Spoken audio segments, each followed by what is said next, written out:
আজকের ভিডিওটা খুবই সেনসিটিভ, খুবই বিতর্কিত এবং এট দ্য সেম টাইম খুবই ইম্পর্টেন্ট। আজকে আমরা এমন একটা ইস্যু নিয়ে কথা বলবো, অনেকের হয়তো পছন্দ হবে না, আবার অনেকের ভাবনার জানালা খুলে যেতে পারে। সুতরাং অনুরোধ করবো ভিডিওটা শুরু থেকে শেষ পর্যন্ত দেখেন। হতে পারে এই ভিডিওটা দেখার পরে আপনি ভিন্নভাবে চিন্তা করা শুরু করলেন। আমরা আজকে কথা বলবো এই যে দামি দামি ফোন আমরা কিনি, কেন কিনি, কাদের কেনা উচিত, কাদের কেনা উচিত না, এবং আদৌ এটা কি একটা ফাঁদ। দেখেন, বর্তমান সময়ে একটা দামি ফোন কিন্তু শুধুমাত্র যোগাযোগের মাধ্যম নয়, এটা কিন্তু অনেকটা স্ট্যাটাসের ব্যাপার। ধরেন আপনি কলেজে পড়েন, বন্ধু বান্ধবের মধ্যে আপনি আড্ডা দিচ্ছেন, আপনার হাতে কম দামি একটা ওয়ালটনের ফোন, অথচ বন্ধুরা আইফোন চালাচ্ছে বা স্যামসাং গ্যালাক্সি S25 আলট্রা চালাচ্ছে, আপনার একটু মন খারাপ হচ্ছে, আপনি ভাবলেন আমারও একটা দামি ফোনের দরকার। আদৌ কি দরকার?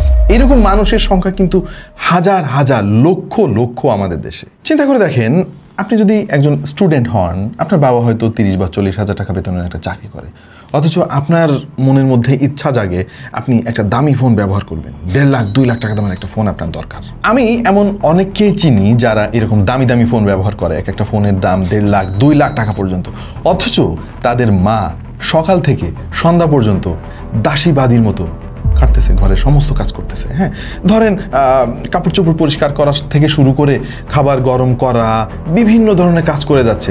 হতে পারতো 1.5 লাখ টাকা দিয়ে একটা ফোন না কিনে সে যদি 40 হাজার টাকা দিয়ে একটা ওয়াশিং মেশিন কিনে দিত, তাহলে তার মায়ের অর্ধেক কষ্ট কিন্তু কমে যেত। হতে পারতো মাত্র 20 হাজার টাকা দিয়ে সে একটা ওভেন কিনে দিত, তার মায়ের খাবার গরম করার জন্য এত কষ্ট করতে হতো না।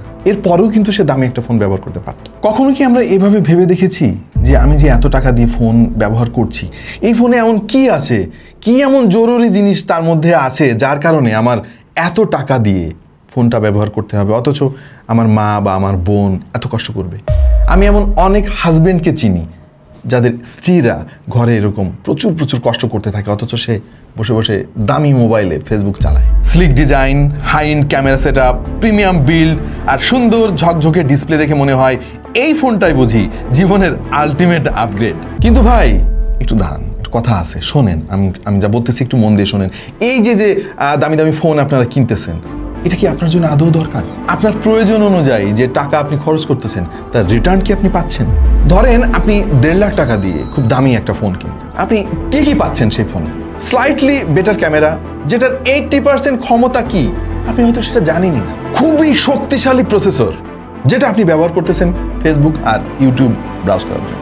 সেই সঙ্গে প্রিমিয়াম ডিজাইন, যেটা আপনি ঢেকে রাখতেছেন ব্যাক কভার দিয়ে। বিশাল ব্র্যান্ড ভ্যালু, আপনি হয়তো ভাবতেছেন যে বন্ধু মহলে আপনার সে একটা নাম হচ্ছে, কিন্তু বাস্তবে পাচ্ছেন অন্য জিনিস। কিন্তু বাস্তবতা একেবারেই ভিন্ন। চলেন আমরা এবার বাস্তবতাটা দেখে আসি, এই দামি ফোনে মূলত কি হয়। দেখেন, দামি ফোনে অনেক ফিচার দেওয়া হয় যেগুলো বেশিরভাগই আপনার দৈনন্দিন জীবনে কোনো কার্যকর ভূমিকা রাখে না।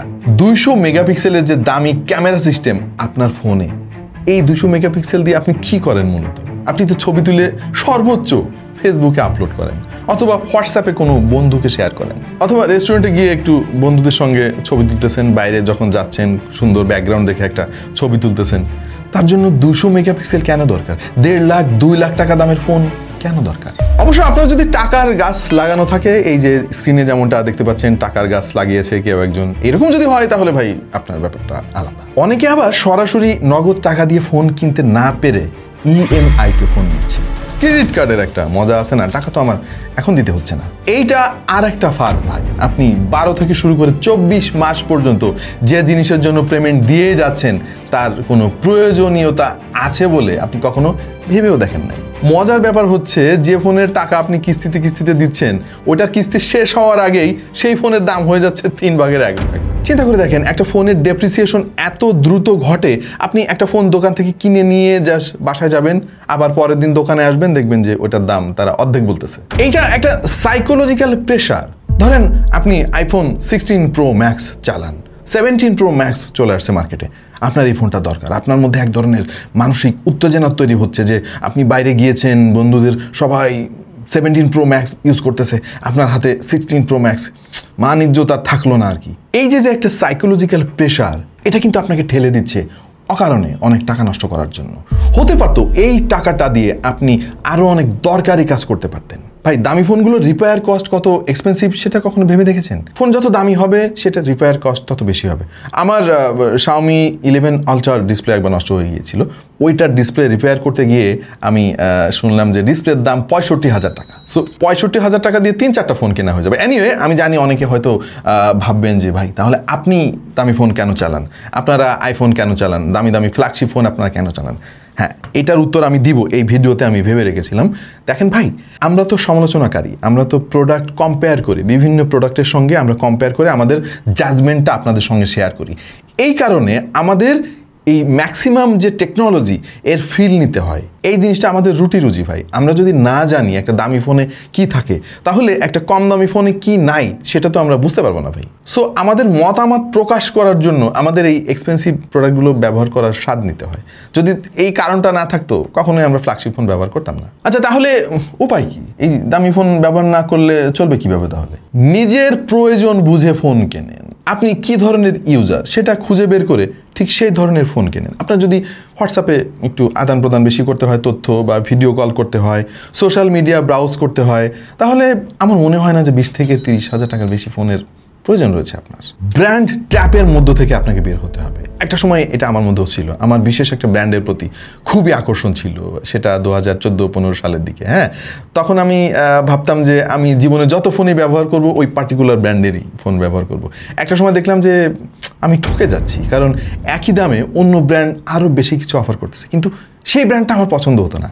এই জন্য আমি বেশি টাকা দিয়ে আমার পছন্দের ব্র্যান্ডের সব ফোনই আমি কিনতাম। এই গোলক ধাঁধা থেকে আপনাকে বের হতে হবে। প্রত্যেক বছরে যে ফোন চেঞ্জ করার একটা মানসিকতা, এই মানসিকতা থেকেও কিন্তু বের হওয়া দরকার আমাদের। দেখেন, একটা ফোন যদি ঠিকঠাক মতো আপনি মেনটেন করতে পারেন, তাহলে আমার মনে হয় 3 থেকে 4 বছর ইজিলি চালানো সম্ভব। আপনার হাতে দামি ফোন আছে মানেই আপনি সফল একজন হয়ে গিয়েছেন, সেটা ঠিক না ভাই। তার উল্টোটাও হতে পারে মাঝে মাঝে। এটা বেশিরভাগ সময় দেখিয়ে চলার একটা নেশা, যে নেশা আলটিমেটলি আপনার উপরে হিউজ প্রেশার ক্রিয়েট করে নতুন ফোনের জন্য, দামি ফোনের জন্য, সমাজে একটা ভাব নেওয়ার জন্য।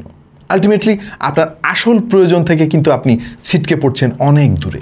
স্মার্টনেস কখনো আই ক্যাচি গ্যাজেট বা দামি দামি ইকুইপমেন্ট ব্যবহার করার উপরে কিন্তু নির্ভর করে না, বরং নিজের সময়, অর্থ, নিজের যে ক্যাপাবিলিটি, নিজের সক্ষমতা, তার উপরে ভিত্তি করে বুদ্ধিমানের মতো একটা প্রোডাক্ট পারচেস করাই কিন্তু আসল বুদ্ধিমানের লক্ষণ।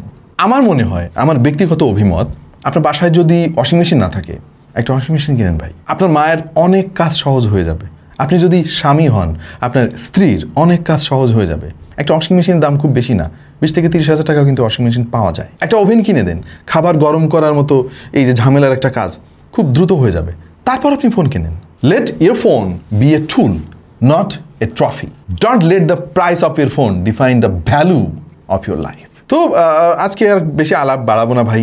আমার এই কথাগুলো হয়তো অনেকের মনে আঘাত করলেও করতে পারে, বাট সত্যি কথা সবসময় একটু তাই লাগে আর কি। হ্যাঁ, সো এই এক্সপেন্সিভ ফোন কেনার যে ট্যাপ বা ফাঁদ, এই ফাঁদ থেকে কিন্তু আমাদেরকে বের হতে হবে। হ্যাঁ, যাদের সক্ষমতা আছে, আল্লাহ যাদেরকে অনেক টাকা পয়সা দিয়েছে, তারা যদি নিজেদের সমস্ত প্রয়োজন মেটানোর পরে তারপরে একটা ফোন কিনতে পারে, ক্ষতি কি? বাট আপনি জানেন না যে আপনি দুপুরে কি দিয়ে ভাত খাবেন, বাসায় চাল নাই, সবজি নাই, তরকারি নাই, অথচ আপনি দামি একটা ফোন দিয়ে ফেসবুক আর ইউটিউব চালাচ্ছেন। দিস ইজ ইউজলেস ভাই, ইউজলেস লাইফ। আচ্ছা, আপনার কাছে কি মনে হয়, এই যে দামি দামি ফোন আমরা কিনছি, এর কতটুকু প্রয়োজনীয়তা রয়েছে? বা আমি এতক্ষণ ধরে যেটা বললাম, এর মধ্যে কোনটা আপনার কাছে মনে হয়েছে যে আমি ভুল বলেছি? একটু কমেন্টে আমাদেরকে জানিয়ে দিন। আপাতত পর্যন্তই, দেখা হবে অন্য কোনো ভিডিওতে ভিন্ন কোনো বিষয় নিয়ে। সেই পর্যন্ত সবাই ভালো থাকুন, সুস্থ থাকুন আর দেখতে থাকুন টেক টু দ্য পয়েন্ট।